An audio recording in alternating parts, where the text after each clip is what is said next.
بسم اللہ الرحمن الرحیم الحمدللہ رب العالمین۔ السلام علیکم محترم ناظرین۔ طب محمد و آل محمد صلی اللہ علیہ وآلہ وسلم سے ملنے والا موتی، یہ کالا بچہ کس کا ہے؟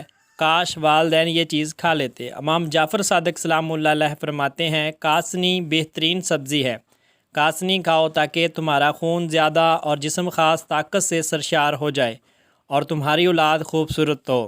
طبی ماہرین کے تجربات، کاسنی کے پتے پالک کی طرح چوڑے اور کٹاؤ دار ہوتے ہیں۔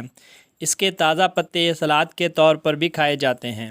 کاسنی کے پتے قبض کو رفع کرتے ہیں، ان کو چبانے سے منہ سے نکلنے والا خون بند ہو جاتا ہے۔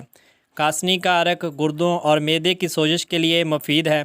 اس کے پینے سے پیشاب کے ساتھ آنے والا خون بند ہو جاتا ہے۔ اگر کاسنی کو پکا کر سرکہ کے ساتھ کھایا جائے تو پیٹ کی بیماریوں کے لیے اکسیر کا درجہ رکھتی ہے۔ اگر پیشاب کی وجہ سے گردوں پر ورم آ جائے اور زہریلے مادے صاف نہ کرے اور آنکھوں میں بھی ورم کے آثار ہوں تو ان سب کے لیے کاسنی کے پتوں کا پانی 1 چھٹانک سے 3 چھٹانک تک شکر سرخ یا شربت بزوری ملا کر صبح کے وقت پلانے سے 1-2 ہفتے میں فائدہ ہوگا۔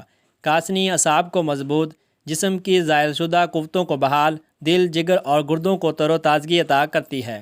عورتوں کی رحم کی بیماریوں کے لیے بھی بہت مفید ہے اور طبیعت میں اعتدال پیدا کرتی ہے۔ کاسنی کی تعریف میں امام کا یہی بیان کافی ہے کہ یہ سبزی مردانہ طاقت کو بڑھاتی ہے اور بچے خوبصورت پیدا کرتی ہے، کیونکہ جب تک طبیعت سالم، خون صاف اور جسم قوی اور جسم کا نظام تر و تازہ کامل نہ ہو، بچہ ہرگز خوبصورت اور صحت مند پیدا نہیں ہو سکتا۔